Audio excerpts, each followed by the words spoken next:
सुप्रभात सभी छात्र छात्राओं, अजीज मित्रों और इस ऑनलाइन क्लास से जुड़े हुए जितने भी प्रबुद्ध बुद्धिजीवी प्रतियोगी परीक्षा की तैयारी करने वाले हैं, मैं सभी का हार्दिक अभिनंदन करता हूं, स्वागत करता हूं। और ये भी परमपिता परमेश्वर से दुआ करता हूं कि इस कोरोना जैसी वैश्विक महामारी के बाद आप एक दिन भारत के प्रतिष्ठित पदों पर आसीन हो।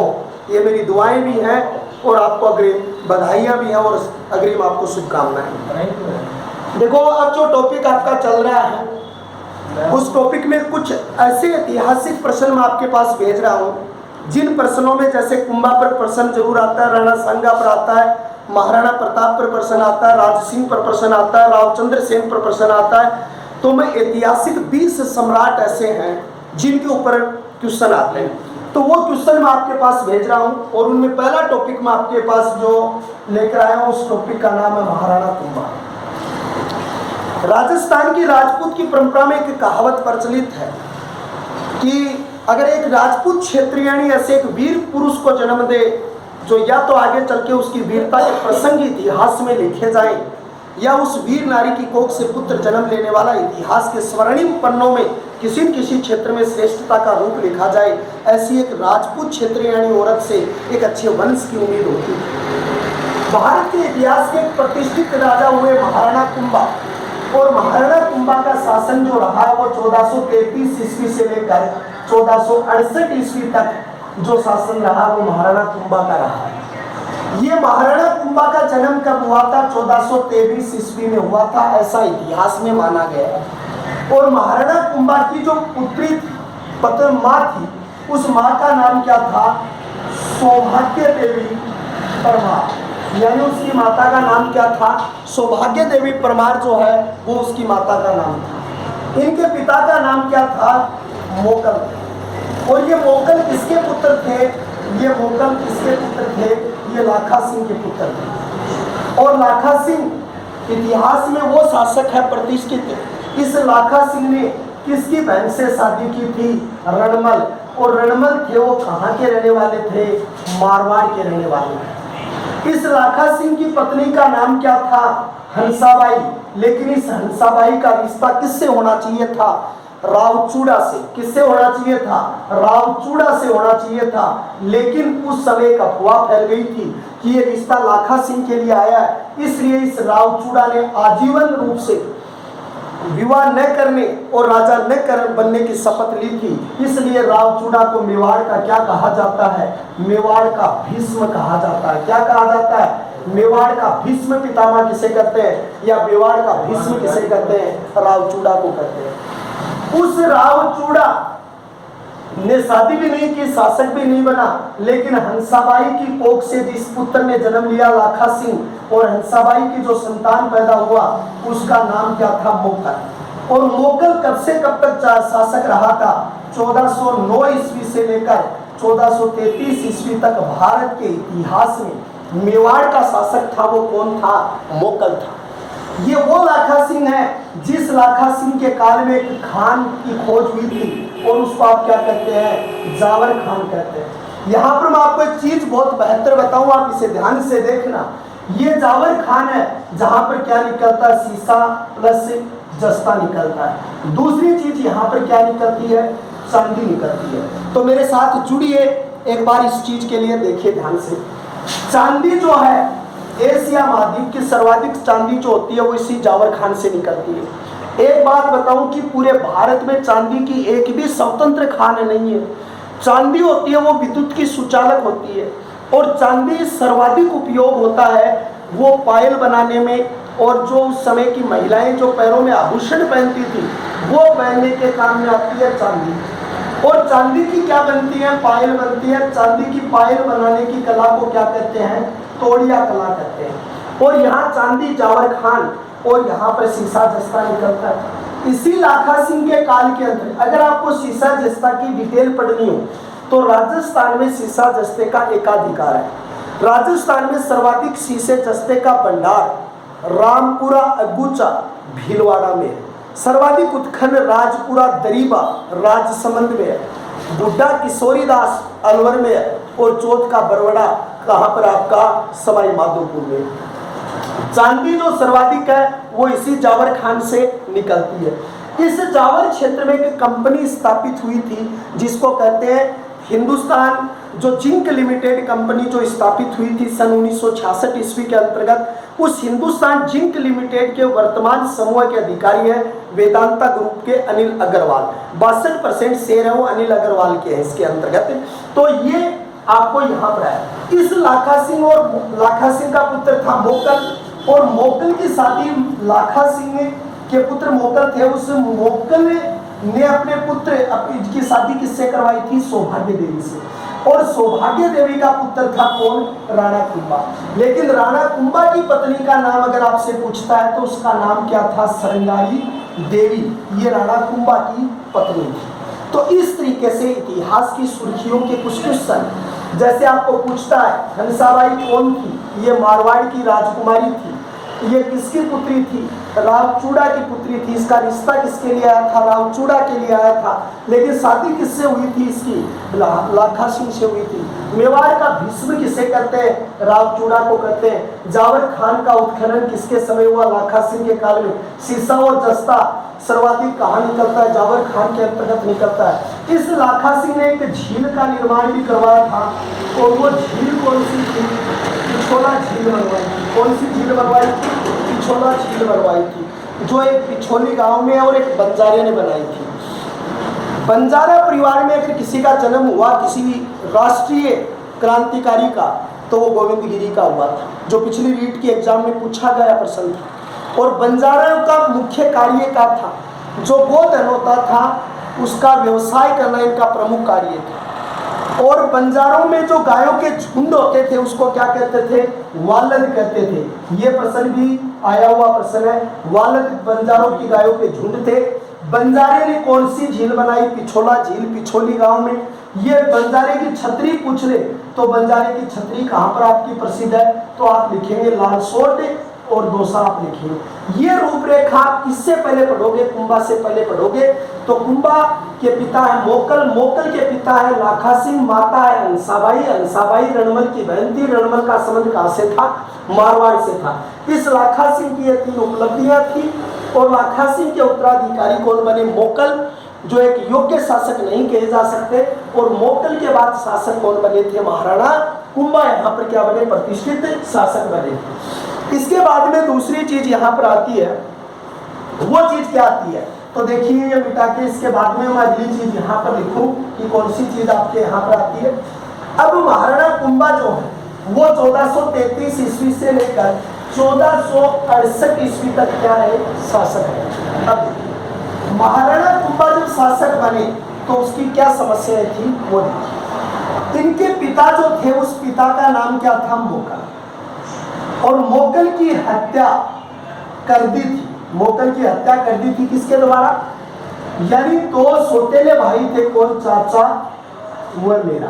अब आप मुझे पहली बात ये बताइए, चाचा मेरा कौन थे? तो आप यहां से लिखेंगे चाचा और मेरा जो थे वो लाखा सिंह के पिता थे क्षेत्र से। लाखा सिंह के पिता कौन थे? क्षेत्र से। क्षेत्र सिंह की एक दासी थी, खातून के पुत्र थे। कौन थे भाई? क्षेत्र सिंह की दासी थी, खातून, उसके पुत्र थे चाचा और मेरा। और मोकल की हत्या किसने की थी? चाचा और मेरा। इन चाचा मेरा का सहयोग किसने किया? तो इस कार्य के अंतर्गत चाचा मेरा का सहयोग किया था महकमा, महपा पवार जिसको कहते हैं, महपा पवार ने इसका सहयोग किया। तो यहाँ पर एक बात देखिए, महपा पवार ने इसका पूर्ण सहयोग किया। किसका सहयोग किया था? चाचा मेरा का सहयोग किया था। तो एक तो महाराणा कुंभा जब शासक बने तो पहली समस्या तो ये थी कि इनसे अपने पिता की हत्या का बदला लिया जाए। दूसरी बात देखिए, यहाँ पर दूसरी समस्या थी वो थी मालवा व गुजरात की थी। दूसरी समस्या किसकी है? मालवा व गुजरात की समस्या है। क्योंकि मालवा के यहाँ पर शासक कौन है? महमूद खिलजी। और गुजरात के शासक कौन है?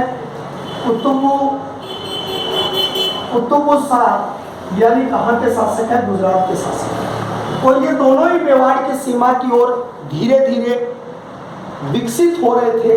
तो दूसरी समस्या ये थी और तीसरी समस्या ये थी कि राजदरबार के जो प्रतिष्ठित जो राज्य सिंहासन के जो व्यक्ति हैं उनको संतुष्ट कैसे किया जाए, उनमें किस तरीके से उन व्यवस्था को लागू किया जाए, ये उनकी तीसरी समस्या थी।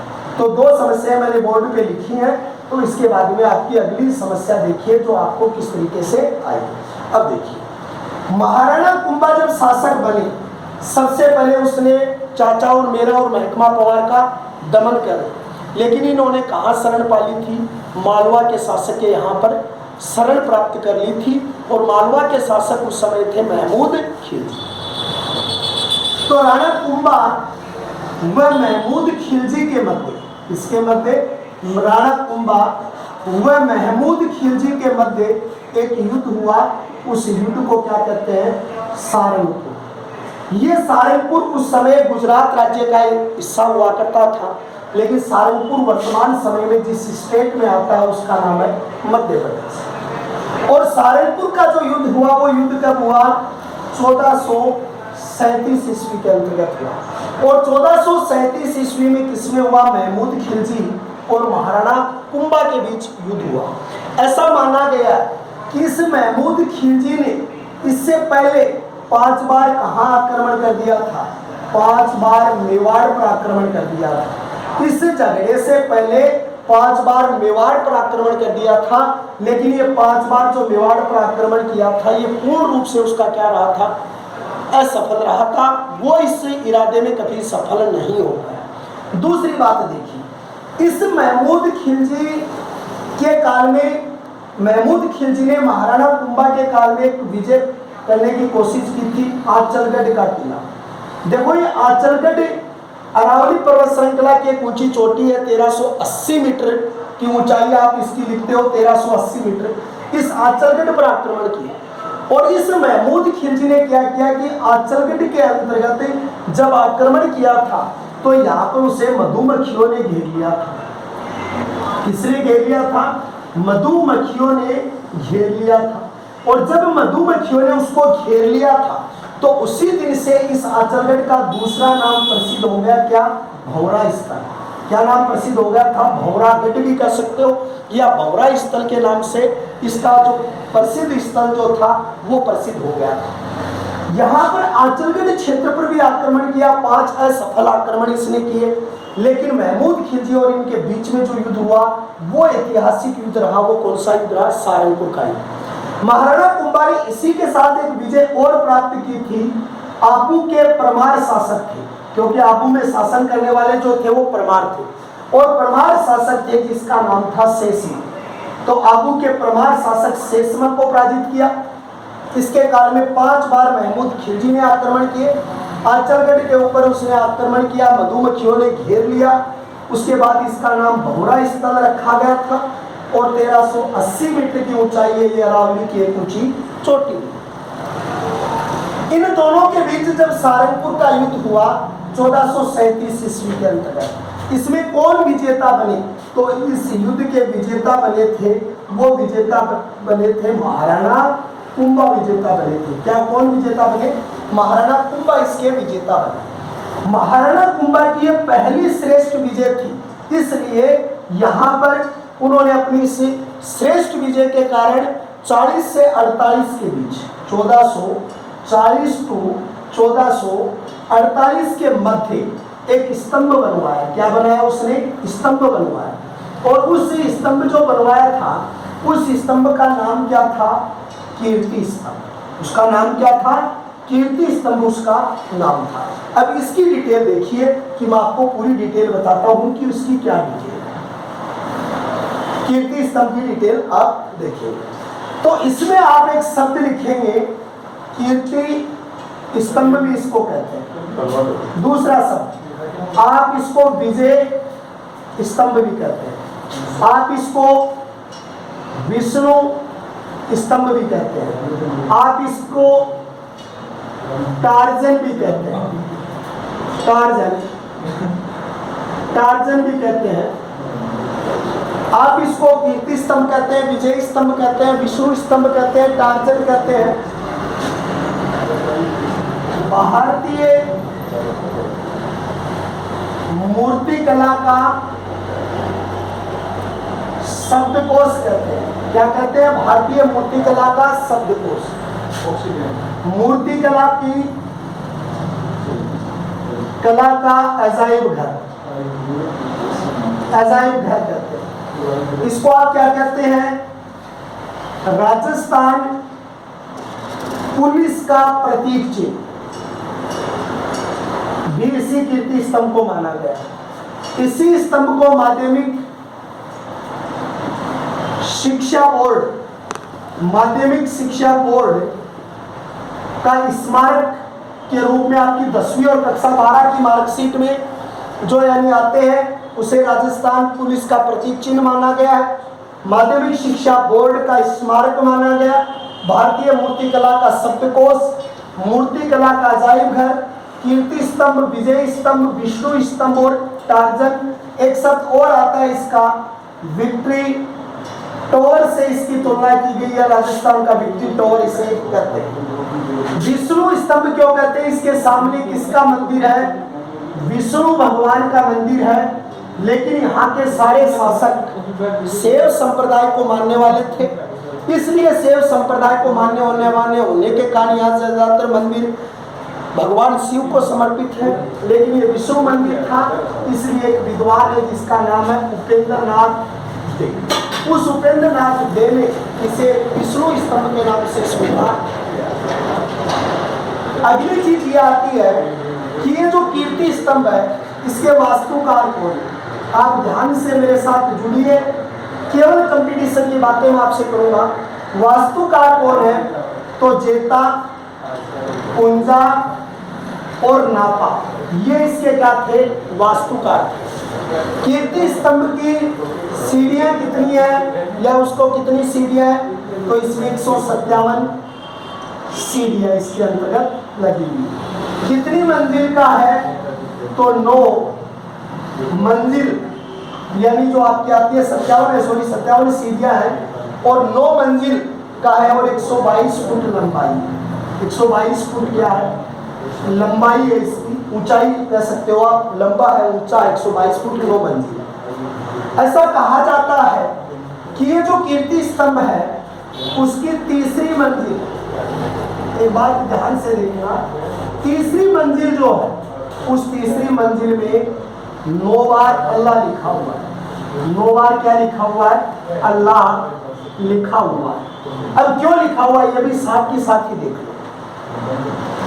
औरंगजेब ने यहाँ पर मंदिर तोड़ने के लिए आक्रमण किया था और कीर्ति स्तंभ उस समय भारत की एक श्रेष्ठ धरोहर थी। तो ऐसा माना जाता है कि इस कीर्ति स्तंभ को उस औरंगजेब के कोप से बचाने के लिए और उसका आक्रमण जो हुआ था उस आक्रमण से इसकी रक्षा के लिए तीसरी मंजिल में 9 बार अल्लाह लिखवा दिया था, क्योंकि इस्लाम धर्म में अल्लाह की चीज के ऊपर आक्रमण नहीं किया जाता है। तो 9 बार अल्लाह तीसरी मंजिल है, कुछ जगह 8वीं मंजिल भी दिया हुआ है। 5वीं मंजिल जो है, 5वीं मंजिल में कीर्ति स्तंभ प्रशस्ति है। क्या है भाई? कीर्ति स्तंभ प्रशस्ति है। तो आपके अब एक प्रश्न आपके साथ आ जाएगा जुड़ के, और वो प्रश्न आ जाएगा कीर्ति स्तंभ प्रशस्ति। तो इस टॉपिक को भी क्लियर करूंगा साथ और इसको भी करूंगा। अब ध्यान से देखिए अगला कंपटीशन क्या करता है। पहले इसको इस साइड में क्लियर कर रहा हूँ, इस चीज को इधर कर रहा हूँ। अगर 5वीं मंजिल के बाद आपको ये पूछे 8वीं मंजिल में न तो मूर्ति है, न कुछ लिखा है, न कुछ लिखा गया है। पहली मंजिल में कुंभ स्वामी, कुंभ श्याम देवता वह मंदिर के बारे में लिखा गया है। वह मंदिर के बारे में लिखा गया है। ये चीज सारी की सारी है वो पहली मंजिल में। 5वीं मंजिल में क्या लिखी गई है? कीर्ति स्तंभ प्रशस्ति। तो यहां उसकी डिटेल शुरू कीजिए। आपने लिखा कीर्ति स्तंभ प्रशस्ति, आपने लिखा यहाँ पर। तो कीर्ति स्तंभ प्रशस्ति के अंतर्गत किस किस चीज का उल्लेख हुआ है उसे आप देखिए। कीर्ति स्तंभ प्रशस्ति 1460, किसके काल में लिखी गई है? कुंभा के काल में लिखी गई है। कीर्ति स्तंभ प्रशस्ति किसने लिखी? तो आप लिखेंगे अत्रि कवि। पूर्ण किसने लिखा? इस अत्रि का बेटा था महेश भट्ट। कौन था? महेश भट्ट लिखा गया। इस कीर्ति स्तंभ प्रशस्ति जो है, उस कीर्ति स्तंभ प्रशस्ति अत्रि कवि ने लिखी, पूर्ण महेश भट्ट ने किया कुंभा के काल में 1407 में। इस प्रशस्ति में क्या लिखा गया है? महाराणा कुंभा, राणा कुंभा की उपाधियों का उल्लेख। किसका उल्लेख है भाई? महाराणा कुंभा की उपाधियों का उल्लेख। महाराणा कुंभा की किनका उल्लेख है? उपाधियों का उल्लेख है। ये महाराणा कुंभा की जो उपाधियां हैं, इन उपाधियों का जो उल्लेख है उनमें कौन कौन सी है? जैसे रायण रासो, यानी रायण रासो का मतलब होता है साहित्यकारों का संरक्षण, साहित्यकारों का संरक्षण। दूसरी थी अभिनव भट्टाचार्य। इसका मतलब था अभिनव भट्टाचार्य, अभिनव भट्टाचार्य संगीत प्रेमी। क्या नाम था? संगीत प्रेमी। उसके बाद था हाल गुरु। इसका मतलब यहां पर आएगा पर्वतों का राजा, पर्वतों का राजा था। उसके बाद आएगा छाप गुरु, छापामार युद्ध पद्धति, छापामार युद्ध पद्धति में निपुण। उसके बाद आएगा दान गुरु, दानशीलता, परम गुरु, सर्वश्रेष्ठ, महाराजा धीराज, ये सारी उसकी उपाधियां। तो रायण रासो, अभिनव भट्टाचार्य, हाल गुरु, छाप गुरु, परम गुरु, दान गुरु, महाराजा धीराज, ये सारी की सारी उपाधियां जो हैं, वो सारी की सारी उपाधियां इस कीर्ति स्तंभ में लिखी गई हैं। और ये उपाधियां किसने धारण की थी? महाराणा कुंभा ने धारण की थी। इस कुंभा के संगीत ग्रंथों की जानकारी इसके अंतर्गत मिलती है। किसके कौन सी जानकारी मिलती है? संगीत ग्रंथों की जानकारी प्राप्त होती है। कौन कौन से पुस्तक है संगीत? देखिए, संगीत राज, संगीत रत्नाकर, संगीत मीमांसा, मीमांसा, नृत्य कोश, ये धनुर्विद्या के बारे में थी, तो नृत्य कोश, संगीत मीमांसा, संगीत सूद प्रबंध, संगीत सूद प्रबंध, ये सारी उसकी जो उपलब्धियां हैं, ये भी इसी कीर्ति स्तंभ में लिखी है अत्रि ने, कि उसमें इसका उल्लेख हुआ कि महाराणा कुंभा जी ने इतनी उपाधियां धारण की थी। और ये उसकी संगीत क्षेत्र के अंतर्गत जो श्रेष्ठ पुस्तकें थी, उनको भी इसने लिखा था।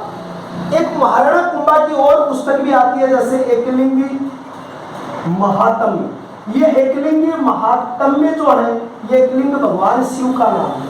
और इसको शुरू किसने किया था? कान्ह व्यास ने। ये उसका वेतनी कवि था, उसके दरबार में आश्रय पाने वाला। और इस कान्ह व्यास ने शुरू की, लेकिन इसका पूर्ण लेखन कार्य जो था वो इन्हीं के द्वारा किया गया था। उनके दरबार में एक पुस्तक और लिखी गई थी, चंडी शतक। ये भी उनकी एक बहुत बड़ी पुस्तक थी महाराणा कुंभा की, जो उसके स्वयं के द्वारा इसकी रखी गई थी। लेकिन संगीत के क्षेत्र में इनकी पुत्री थी, वो भी बहुत निपुण थी। और पुत्री का नाम क्या था? रमाबाई। और रमाबाई जो थी, वो रमाबाई को इतिहास में क्या कहा जाता है? वागीश्वरी कहा जाता है। और रमाबाई जो है वो भी एक संगीत प्रिय थी। महाराणा कुंभा स्वयं वीणा बजाने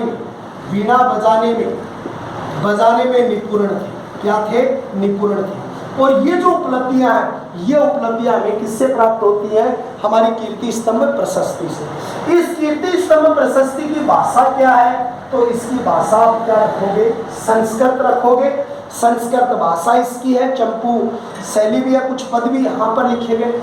एक चीज और है, इस कीर्ति स्तंभ पर जितनी भी मूर्तियां हैं, एक भी मूर्ति लगाई नहीं गई है, टोटल की टोटल मूर्तियां जो है वो पत्थर पर क्या की गई है, उकेरी गई है, बाकी एक भी मूर्ति उस पर नहीं लगाई गई है। कीर्ति स्तंभ जो है, ये कीर्ति स्तंभ की 9वीं मंजिल टूट गई थी। कब टूटी थी ये 9वीं मंजिल? ये 9वीं मंजिल एक बार बिजली पड़ने से टूट गई थी।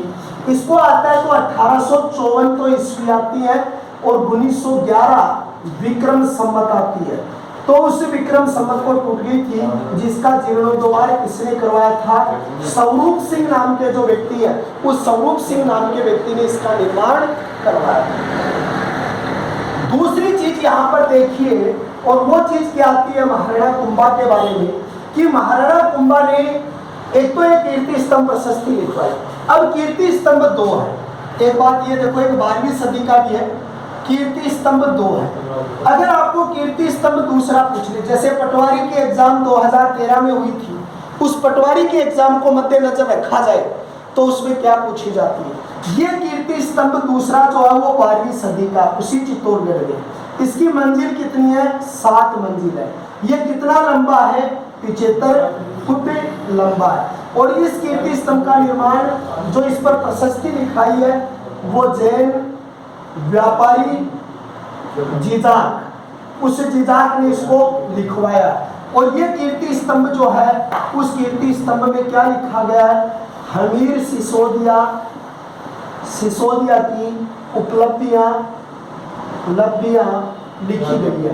लेकिन उसमें एक बात पूछी जाती है, ये जो कीर्ति स्तंभ आपका है और ये कीर्ति स्तंभ है, ये कीर्ति स्तंभ विजय को समर्पित है। और ये कीर्ति स्तंभ जो जैन गुरु थे आदिनाथ, जो इनके पहले गुरु कहे जा सकते हैं, या क्या कहा जाता है, ऋषभदेव आदिनाथ को ये प्रशस्ति क्या समर्पित है। 2013 की पटवारी की परीक्षा में ये प्रश्न पूछा गया है। और ये जो प्रश्न है कीर्ति स्तंभ प्रशस्ति वाला, सेकंड ग्रेड 2011 का पेपर आप उठाओगे तो इन दोनों में कंपैरिजन करवा के ये प्रश्न पूछा गया है। तो इस तरीके से आपको इनको याद रखना है। 8 वर्ष के ऐतिहासिक टाइम पीरियड में इसका निर्माण हुआ था महाराणा कुंभा के काल में। ये महाराणा कुंभा के जीवन की प्रशस्ति आती है। महाराणा कुंभा के जीवन काल में एक प्रशस्ति और लगी थी, और उस प्रशस्ति का नाम था रणकपुर प्रशस्ति। मैं कुछ क्वेश्चन बोर्ड पे लिखूंगा, आपका थोड़ा सा वक्त लगेगा ज्यादा, इसलिए मैं सीधी बात आपसे करूँ। ये रणकपुर प्रशस्ति है। ये रणकपुर एक जैन मंदिर है जिसके 1440 स्तंभ है, जिसको स्तंभों का अजायब घर कहते हैं। और उसको स्तंभों के अजायब घर के चौमुखा मंदिर है, वो भी जैन गुरु आदिनाथ को समर्पित है। उस रणकपुर के मंदिर में एक प्रशस्ति लगी है, और वो रणकपुर प्रशस्ति भी 1460 ईस्वी की है। इस रणकपुर प्रशस्ति को के वास्तुकार कौन है? देपांग है। ये प्रशस्ति रणकपुर थी वो किसने लिखवाई थी? सेठ धारण शाह थे। ये सेठ धारण शाह कौन थे? एक मंत्री थे महाराणा कुंभा के, और महाराणा कुंभा ने इसको रणकपुर दे दिया था इनाम स्वरूप। ये सेठ धारण शाह रणकपुर है, ये 2 पहाड़ी है, एक पहाड़ी है रणक और दूसरी पहाड़ी है पुर, इसलिए दोनों का नाम क्या बन गया? रणकपुर बन गया। उस सेठ धारण शाह के नाम पर यह प्रशस्ति आई। इस रणकपुर प्रशस्ति में प्रथम बार महाराणा कुंभा और बप्पा रावल को अलग अलग बताया गया है। तो सॉरी, काल भोज और बप्पा रावल को अलग अलग बताया गया है। कौन सी प्रशस्ति में? रणकपुर प्रशस्ति में। किसको? बप्पा रावल व कुंभा को क्या बताया गया? सॉरी, बप्पा रावल व काल भोज को अलग अलग बताया गया है। ये प्रशस्ति भी उसके काल के अंतर्गत लगी थी। 1460 ईस्वी जो है उनके काल के अंतर्गत ये प्रशस्ति लगी थी, जो रणकपुर एक जैन मंदिर के रूप से भी क्या है? प्रतिष्ठित है। लेकिन कुंभलगढ़ प्रशस्ति है, उसकी डिटेल भी मैं आपको बताता हूँ। उससे पहले हम यहाँ पर कुछ कुंभा की और बातें कर लें। तो कुंभा के काल में आबू के शेषमल को हराया, उसके बाद में मालवा के महमूद खिलजी को हराया, 6 महीने तक बंदी रखा, उसके बाद उसको छोड़ दिया। सारंगपुर विजय के उपलक्ष्य में उन्होंने इसका निर्माण करवाया। लेकिन एक बात यहाँ पर और छुपी हुई है कि उसने अपना अगला अभियान जो किया था वो किसके विरुद्ध किया था? गुजरात के विरुद्ध किया था। लेकिन गुजरात अभियान का मुख्य कारण जो शब्द बना वो कौन सा बना? नागौर। नागौर का पुराना नाम क्या था? अहिछत्रपुर। और अहिछत्रपुर जो नागौर का पुराना नाम है, उस नागौर के प्रसंग के कारण इसका गुजरात से झगड़ा हुआ था। क्योंकि नागौर के शासक कौन थे? शम्स खान। उसके चाचा कौन थे जिसको इतिहास में नसरुद्दीन या मुजाहिद बेग लिखा जाता है, नसरुद्दीन या मुजाहिद बेग। तो शम्स खां के पिता थे, उनकी मृत्यु हो गई। तो यानी उसके चाचा नसरुद्दीन या मुजाहिद बेग ने इसको यहाँ से भगा दिया और शम्स खां किसकी शरण में चला गया? कुंभा की शरण में चला गया। कुंभा ने कहा कि मैं आपकी मदद तो कर दूंगा, लेकिन आप 2 शर्त अपनाओ।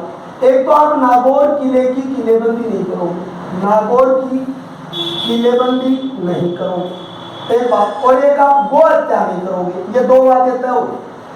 शम्स का शासक बन गया, लेकिन कुछ समय बाद शम्स खान ने दोनों काम करने शुरू कर दिए। कुंभा के पास समाचार पहुंचा, उसने कार्रवाई करने की कोशिश की, तो शम्स खान कहाँ चले गए? गुजरात के शासक कुतुब शाह के पास चले गए। उनके साथ एक गठजोड़ हुआ, संधि हुई, जो आगे 1456 ईस्वी में एक संधि होगी और जिसको क्या कहा जाएगा? चंपानेर संधि कहा जाएगा। और चंपानेर को 2004 में यूनेस्को धरोहर में भी शामिल किया। उसकी डिटेल पर फिर हमारी चर्चा होगी। तो क्वेश्चन ज़्यादा हो गए, इसलिए महाराणा कुंभा के फर्स्ट पार्ट में आप इन सभी क्वेश्चनों को बेहतर करेंगे। कीर्ति स्तंभ पर सबसे पहली इमारत है जिस पर 1949 में डाक टिकट जारी हुआ था, ये भी आपको याद रखना। तो इसके साथ मैं अनिल कुमार आपसे इस वीडियो के साथ विदाई चाहता हूँ और साथ ही आपसे